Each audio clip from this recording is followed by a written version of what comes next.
Moie Leiwerle Goeten, mein Numm ass Jerome Luling, an e Loléierer ma e bësse Lettzebuerg. An Haut guckmer eis en Artikel aus dem Luxemburger Wort un. Tag der Muttersprache von klein auf im Ohr. Dat is ein Artikel, Interview vom 21. Februar 2020. Also so just ihr das losgegangen ist mit der Corona-Pandemie. Hier links das sind ich, und hier rechts das ist den Herr Lex Roth. Mehr Informationen über den Herr Roth fand ihr am Lützeburgische Wikipedia. Ganz interessant. Und natürlich auch über die Aktion Lützeburg. Die gouf den 14. November 1971 gegründet. Und den Herr Lex Roth als Gründungspräsident von der Aktion Lützeburg und sind 1998 als ihr Vizepräsident. Wir kommen nicht bei einem Artikel. Voilà, Tag der Muttersprache von klein auf im Ohr. An den ist auf Deutsch. Das heißt, ich kann mir viel lesen lassen. Da weiß nicht, wie das geht. Rechts im Mausknöpfchen und dann Read Aloud. 2. Voilà. Und da haben wir auch Voice Options.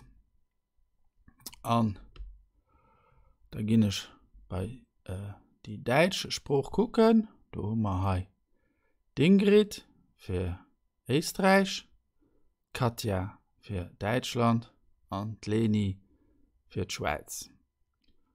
Aber wenn ich noch der Lützeburger Spruch sicher, da fand ich da leider nicht. Boah. Ich hatte schon anfangs in 2000er von Synthèse Vokale, Reconnaissance Vokale geschwärzt, aber mein Projekte und Kandidaturen goufen jo all refuséiert, a von do hier lauscht man dat dann eben lo op Deutsch. Ma irgendwann könnt bestimmt auch ein Keier so etwas für Ausspruch, spätestens wenn ich schon ein paar Jahre an der Pension sind. Ma ja, so, dann machen wir eine Demonstration. Also nach ein Keier, jetzt im Mausknöpfchen, continue to read aloud. Und ich so da lo nicht mehr. Politik 11 Minuten. 21.02.2020 aus unserem Online-Archiv. Exklusiv für Abonnenten. Marc Hoscheid. Zum Internationalen Tag der Muttersprache reden Jerome Luling und Lex Roth im Interview über deren Bedeutung. Lex Roth, 86, gehört zu den Urgesteinen unter den Kämpfern für die luxemburgische Sprache. 1971 war er Gründungspräsident der Aktion Lettzebuergesch, die sich unter anderem für die Einführung von Sprachkursen für Ausländer sowie luxemburgische Namen auf Ortsschildern einsetzte. Seit 1997 ist er Vizepräsident des Vereins.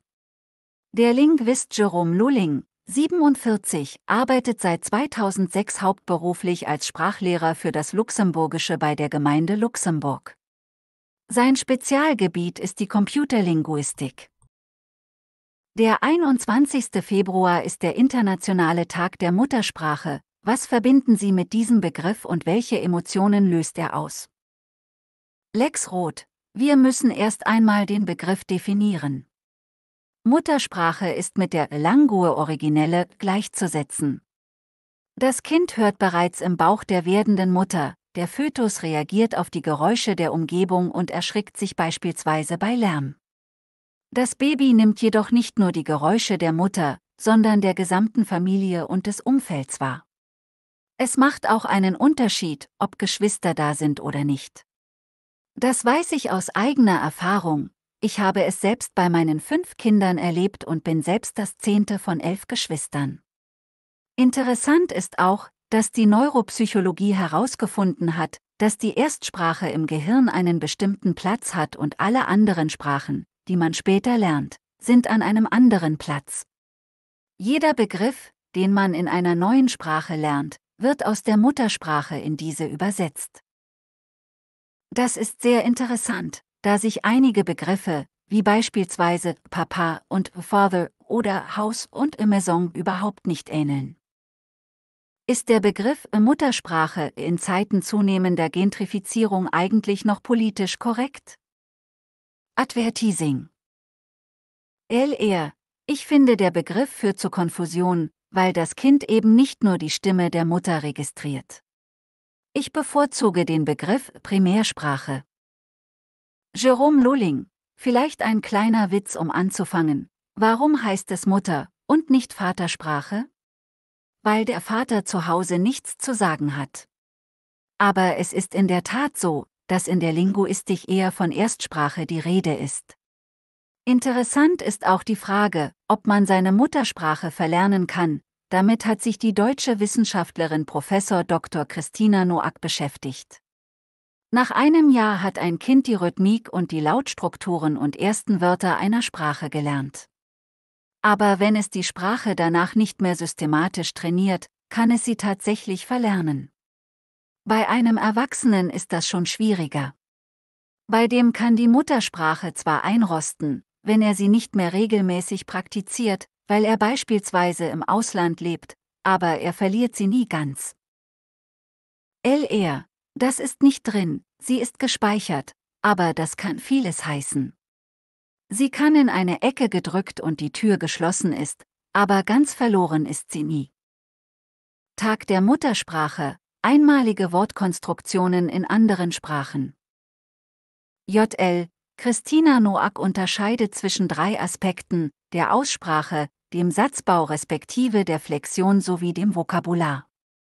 Satzbau und Flexion sind für sie stabil, die Aussprache ist weitgehend stabil, allerdings kann sich der Akzent verändern, und das Vokabular ist gar nicht stabil, da es sich durch Kontakt mit anderen Sprachen verändern kann. Aber die Muttersprache komplett zu verlieren, ist ab einem bestimmten Zeitpunkt, Frau Noack spricht von 6 Jahren, nahezu unmöglich. Luxemburg hat 3 Amtssprachen, wie steht es um den Stellenwert des Luxemburgischen? Zunächst muss man sagen, dass wir uns in einer unglaublich guten Sprachsituation befinden.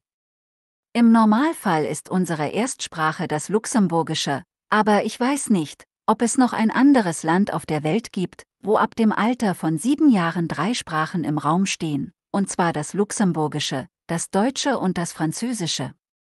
Ab dem Lyzeum kommt auch noch das Englische hinzu. Lex Roth kann mit dem Begriff Sprachpurismus wenig anfangen.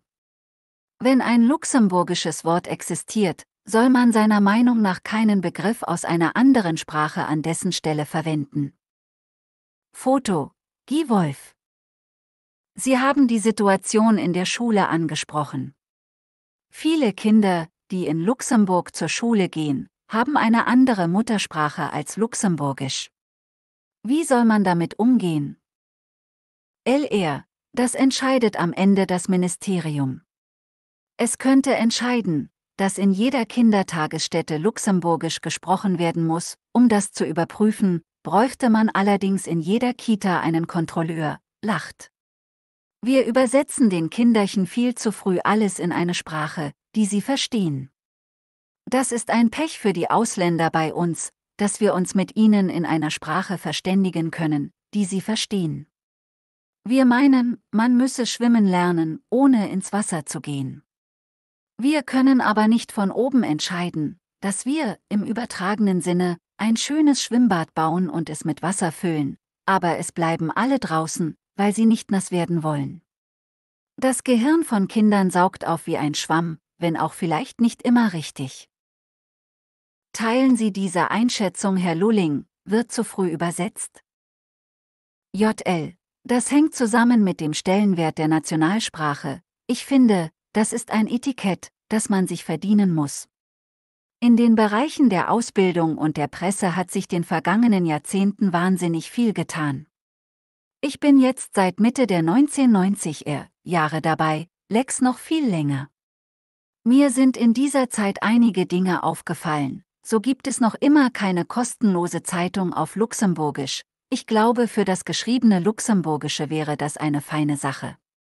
Es ist aber toll, dass die Internetauftritte der verschiedenen Radiosender in luxemburgischer Sprache gehalten sind. Was die Ausbildung betrifft, bin ich in der Erwachsenenbildung tätig und mache dieses Jahr ein Praktikum beim Institut National des Lang, INL, auf Belval und sie haben einen anderen Ansatz, nämlich so wenig wie möglich zu übersetzen. Viele Schüler sagen mir allerdings, dass sie nach dem Kurs fast nirgendwo mehr Gelegenheit bekommen, ihr neues Wissen auch einzusetzen. Das ist definitiv ein Problem. Bei der Erwachsenenbildung bedauere ich, dass sich für diese Kurse mittlerweile jeder einschreiben kann, auch wenn er nicht lesen oder schreiben kann. Das führt zu unglaublichen Niveauunterschieden in einer Klasse. Hier müsste man mehr Alphabetisierungskurse anbieten. Mit Kindern habe ich nichts zu tun, deswegen kann ich da nicht mitreden. Sie haben gesagt, dass man sich das Etikett der Nationalsprache verdienen muss. Wie stehen Sie dazu, dass das Erlangen der luxemburgischen Nationalität an das Beherrschen der Sprache gekoppelt ist? Wie sieht es mit dem geforderten Niveau aus? Müsste das verändert werden, oder ist es richtig so, wie es ist? JL: Ich bin absolut für den Sprachtest. Ich kann mir nicht vorstellen, Luxemburger zu sein, ohne Luxemburgisch zu sprechen. Man kann aber auch nicht von den Menschen erwarten, dass sie sofort Luxemburgisch auf dem Niveau C1 sprechen können. Wenn man bedenkt, wie einfach man früher unsere Nationalität bekommen konnte. Es reichte, dass man einen Luxemburger geheiratet hat, oder man ging zur Polizei und hat dort einen kurzen mündlichen Test gemacht. Die Beamten haben sich darüber beschwert und gesagt, sie seien schließlich keine Lehrer. Jetzt hat das INL diese Aufgabe übernommen und ein System mit mehreren Niveaus aufgebaut, A2 beim Sprechen und B1 beim Verstehen. Ich bin beeindruckt, wie professionell das INL funktioniert, auch bei der Ausbildung der Lehrer. Und Sie finden, dass das Niveau A2 beim Sprechen und B1 beim Verstehen passend sind? JL: Ich finde das im Moment ganz okay. Ich muss aber auch sagen, dass viele Schüler, sobald sie den Test hinter sich haben, nicht mehr in die Kurse kommen und dann verliert sich das im Lauf der Zeit wieder. Das ist schade. Wie ist es um die luxemburgische Kultur respektive Literatur bestellt? LR: Es wird oft der Fehler gemacht zu glauben, dass man nur einige Gedichte lernt und dann ist das Luxemburgische erledigt. Dabei haben wir sehr gute Prosa, die in einer normalen Sprache verfasst ist. Gedichtssprache hingegen kann meist gar nicht normal sein, weil sie sich rhythmisch anpassen muss. Bei der Prosa denke ich an die Texte von Paul Greisch, die Theatertexte von Pierre Krämer oder Paul Pütz. Es müssen nicht immer die ganz Großen sein und es können auch ruhig Texte aus der heutigen Zeit sein, wie beispielsweise die von Claudine Muno. JL: Auch in diesem Bereich hat sich in den vergangenen Jahren viel getan. Im Internet hat man beispielsweise das Autorenlexikon vom Centre National de Literature. Auch bei Wikipedia steht viel über luxemburgische Autoren. Ich habe das luxemburgische Schulwesen in den 80er und 90er Jahren durchlaufen und hatte eigentlich wenig Kontakt mit der geschriebenen luxemburgischen Sprache. In meiner Magisterarbeit habe ich über Jean-Michel Treinen geschrieben und ihn dafür auch interviewt.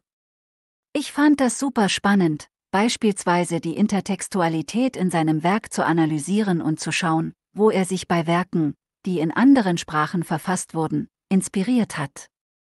Er hat auch mehrere Bücher, darunter den Koran, auf Luxemburgisch übersetzt.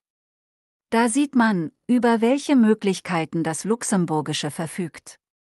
Ich könnte mir vorstellen, dass man mehrere Autoren in das Schulprogramm integriert und sich nicht nur auf Gedichte beschränkt. Es gibt viele Institutionen für das Luxemburgische, unter anderem den Kommissar für die Sprache, das Zentrum für das Luxemburgische und den Conseil permanent pour la langue luxembourgeoise. Arbeiten diese Institutionen gut zusammen, oder verderben zu viele Köche den Brei? LR: Für meinen Begriff ist es hier wie im Sprichwort, "Ce will an net genug sie keng mossen". Es gibt so viele Institutionen, dass die Gefahr von Kompetenzreibereien besteht. Dies nicht, weil die betreffenden Akteure so schlecht sind, sondern weil das völlig normal ist. Ich habe da kein gutes Gefühl. Die einzigen, die konsequent bleiben, das sind die Mitglieder des kleinen Vereins Aktion Letzeburgisch, von dem am Anfang keiner etwas wissen wollte. Wir helfen dort, wo wir helfen können. Der Mann fürs Luxemburgische. JL. Diese Diskussion wird ganz schnell auf einem persönlichen Niveau geführt und es wird der Vorwurf erhoben, jemand sei nur neidisch, weil er einen bestimmten Posten nicht bekommen hat. Ich teile die Meinung von Lex Roth in Bezug auf die Kompetenzreibereien. Ich warne auch vor Plagiat geistigen Eigentums, das ist ein reelles Problem. Plötzlich werden Ideen übernommen, die es bereits lange zuvor gab. Es gibt auch eine gewisse unfaire Konkurrenz zwischen privaten und staatlichen Initiativen. Wenn der Staat Dinge produziert und gratis anbietet, haben Privatpersonen auf dem ohnehin sehr begrenzten Markt keine Chance mit ihren Produkten. Ich habe jetzt eine Seite namens Exercis.lu ins Leben gerufen und es wird wohl nicht lange dauern, bis andere nachziehen werden. Es geht darum, sich zu überlegen, was es noch nicht gibt und was einen Mehrwert darstellen würde. Ich denke dabei an Sprachassistenten in luxemburgischer Sprache. Die DP hatte das 2018 in ihrem Wahlprogramm, aber es ist noch nicht viel passiert. Herr Lulling, Sie haben schon in den 1990er Jahren mit der Informatisierung des Luxemburgischen begonnen. Wie war die Situation, als Sie damit begonnen haben und wie sieht es heute aus? Kommt der direkte Kontakt durch Programme, die die Fehler online korrigieren, nicht etwas zu kurz? Sollte man nicht versuchen, auf beiden Schienen aktiv zu sein? JL. Während meines Studiums habe ich festgestellt, dass es im Internet quasi nichts auf Luxemburgisch gab und habe mich gefragt, wie das sein kann. Den ersten Spellchecker überhaupt gab es immerhin bereits 1961. Auch heute haben wir immer noch keine interaktive Grammatik, wo man online mit Übersetzungen nachschauen kann, wie unsere Sprache eigentlich funktioniert. Es gab aber trotzdem viele Anstrengungen, vor allem die luxemburgische Version von Wikipedia ist beeindruckend, da kann ich nur jedem danken, der sich an dieser partizipativen Plattform beteiligt. Ich finde es nur komisch, dass viele dort mit Pseudonymen schreiben und man deswegen nicht weiß, wer den Text redigiert hat. Jerome Lulling ist der Ansicht, dass das Wichtigste bei einer neuen Orthographie die Akzeptanz durch die Menschen ist. Foto: Guy Wolf. Was den direkten Kontakt betrifft, so hat man mir beim INL sofort gesagt, die Schüler kommen nicht hierher, um Lückentexte auszufüllen. Sie kommen hierher, um miteinander zu reden und dafür benötigt man kommunikative Strategien, sie nennen das Methodenvielfalt. Es gibt Partner- und Gruppenarbeiten, Memory-Spiele, Domino-Spiele, Spiele mit Ball und auch viele Aktivitäten außerhalb des Kurses. Einige meiner Schüler haben wirklich den Trick raus, Luxemburgisch zu sprechen. Das liegt aber nicht allein am Kurs, sondern hauptsächlich, weil sie sich in einem Verein engagieren und dort mit Menschen, die Luxemburgisch sprechen, in Kontakt kommen. Die computerlinguistischen Elemente sind als Hausaufgabe gedacht. Sollte Luxemburgisch auf Ebene der Europäischen Union eine offizielle Sprache werden? Aktuell ist dies nicht der Fall. JL. Die EU unterscheidet zwischen Arbeits-, Vertrags- und neuerdings halbamtlichen Sprachen. Letzteren Status könnte man anvisieren, dann hätten wir eine offizielle Anerkennung. Denn bei aller Euphorie um das Luxemburgische darf man nicht vergessen, dass selbst wir unsere eigenen Gesetze auf Französisch statt auf Luxemburgisch schreiben, da sollte man von der EU nicht mehr verlangen. LR. In Irland und Malta ist das eine politische Frage, Luxemburg hat aber kein Unabhängigkeitsproblem, deswegen finde ich es übertrieben, Luxemburgisch zu einer offiziellen Amtssprache zu machen. Der Internationale Tag der Muttersprache wurde von der UNESCO ins Leben gerufen und wird seit dem Jahr 2000 begangen. Sprachen sollen sowohl als Zeichen der kulturellen Identität ihrer Sprecher als auch die Mehrsprachigkeit als Schlüssel zu gegenseitigem Verständnis und Respekt gefördert werden. Dass der Tag am 21. Februar begangen wird, geht auf einen Antrag von Bangladesch zurück. Dort ist der 21. Februar der Tag der Märtyrer, an dem an jener Demonstranten gedacht wird, die an diesem Tag im Jahr 1952 bei der Auflösung von Protesten durch die Polizei in Dhaka ums Leben kamen. Auslöser der Proteste war die Entscheidung der damaligen Regierung Pakistans, Urdu zur alleinigen Amtssprache zu machen, obwohl in Ostpakistan, dem heutigen Bangladesch, fast ausschließlich Bengalisch gesprochen wurde.